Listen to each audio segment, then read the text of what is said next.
first forestry school in the United States. Was kind of founded, the birthplace of the first forestry school. And that was actually founded by Mr. Vanderbilt.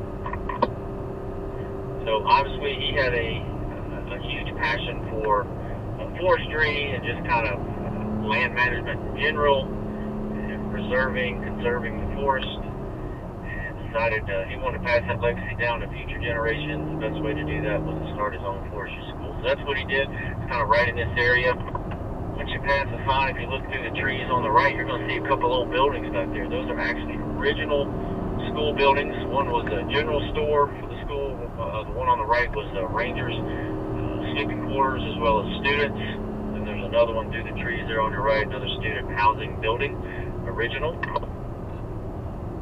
You can go back, kind of the main sign there on your left. You can actually go back there and take walking tours, paved tours, like a little paved walkway, and go through some of the other older original buildings from the school. So it's pretty cool to check out.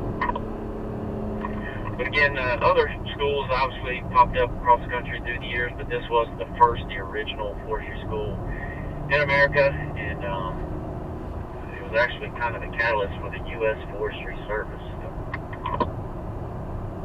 Mr. Vanderbilt, thank you for that. And you may have noticed as well, gang, when we pulled onto this Highway 276, it's time for Pisgah National Forest.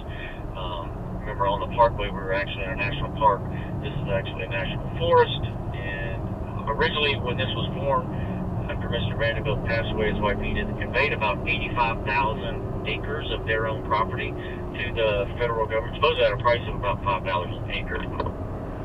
That kind of helped form this Pisgah National Forest, and currently it's up to about 400,000 acres. Pretty cool to think we're still driving on land that was once owned by the Vanderbilts.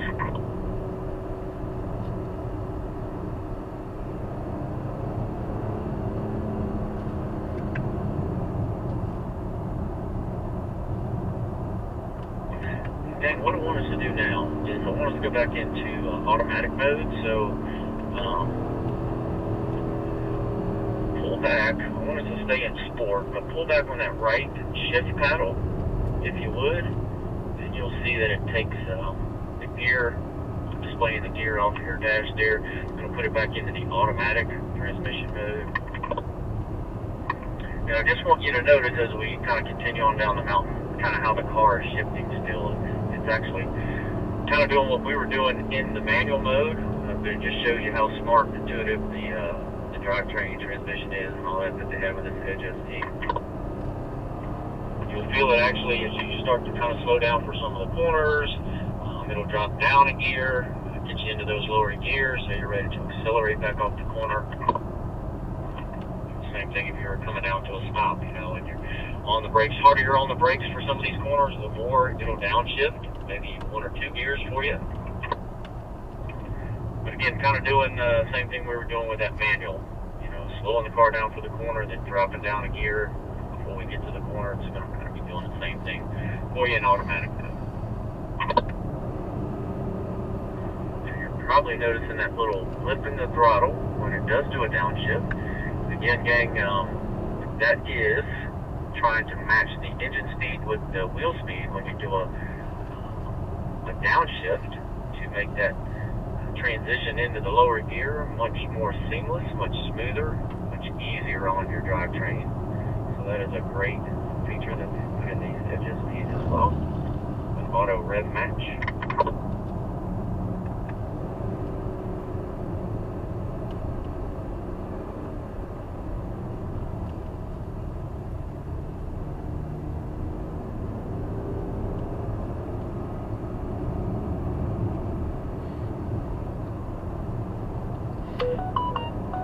Never said on this drive as a warning that you could get car sick.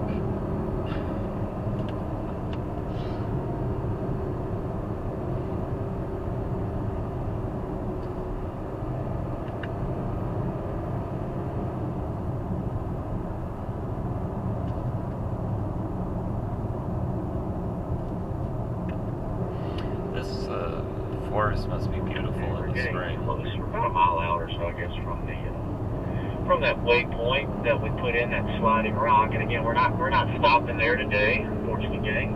Time for that, but we're gonna go by it, check it out. So this little stream that we're following down the mountain's on our left side now, but we're fixing to cross over. It's going to end up on our right side. And it forms actually a little natural water slide. A lot of people call it America's oldest water park. But it's a piece of rock, granite rock that's been polished smooth, years of water traveling over it. It's about a 70-foot slide. Like I said, that's turned into a natural water slide. So it's pretty popular in the warmer months. Actually outfitted with a lifeguard. You kind of slide down this rock, you end up in a little natural pool at the bottom. They put handrail, walking rails up one side to kind of walk back up, take multiple rides and things like that. So really cool place to check out. Water stays about 50 to 55 degrees year round, so it is cold. If you like cold water, have at it. I hear it's a lot of fun.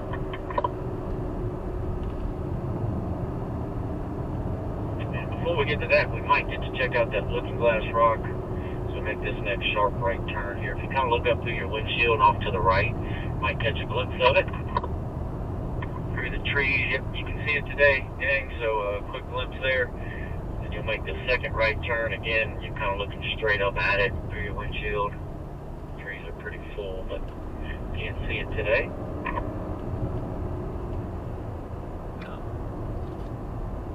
Then you'll see the sign for Sliding Rock. It's going to be on up a little bit further. You're going to see two steel guardrails. A second guardrail is drivers. You won't be able to see it.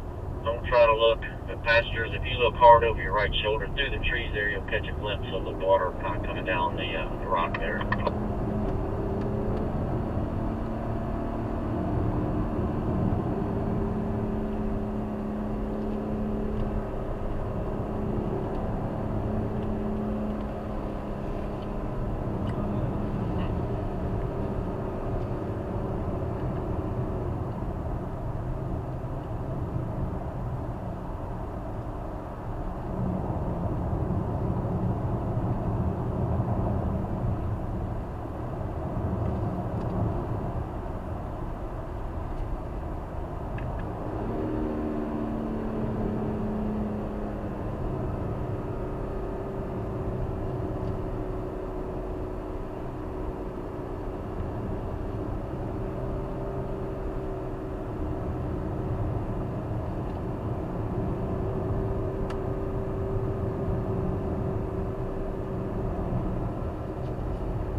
Again, the stream here, it's on our left side. Again, it's going to from a waterfall, and it's Looking Glass Waterfall.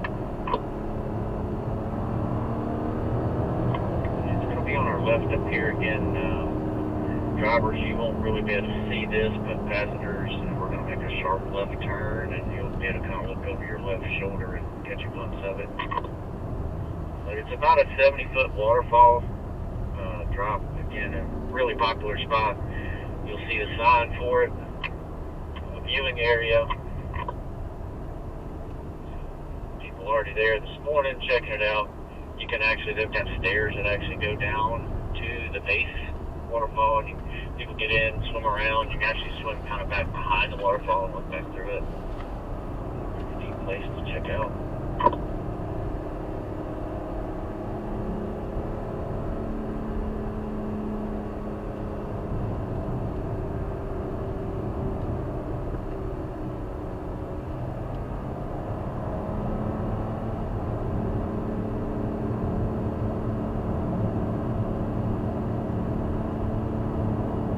Cross over this bridge here, gang. So two streams coming down the mountain, they kind of converge right there. They form into what they call the Davidson River. And as you can see, the road, as we're getting closer to the bottom, it's going to get a little flatter, a little wider. The river actually does the same thing through here, so it makes it pretty conducive to fishing.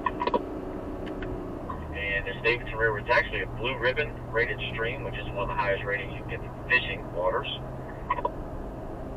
But they keep this Davidson River stocked year-round with trout, rainbow, brook, and brown trout, trophy trout as well. So there's a fish hatchery just up the road there. And yeah, it's a great place, really popular for fly fishing through this area. So if you keep your eyes peeled, beautiful day like today, we'll probably see some people out there in the river doing some fly fishing.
Alright, gang, so on this part of the drive, I'd like to talk a little bit more about kind of the differences between the normal and sport drive modes and kind of how the power is delivered to the front and rear. We talked a little bit about it earlier, but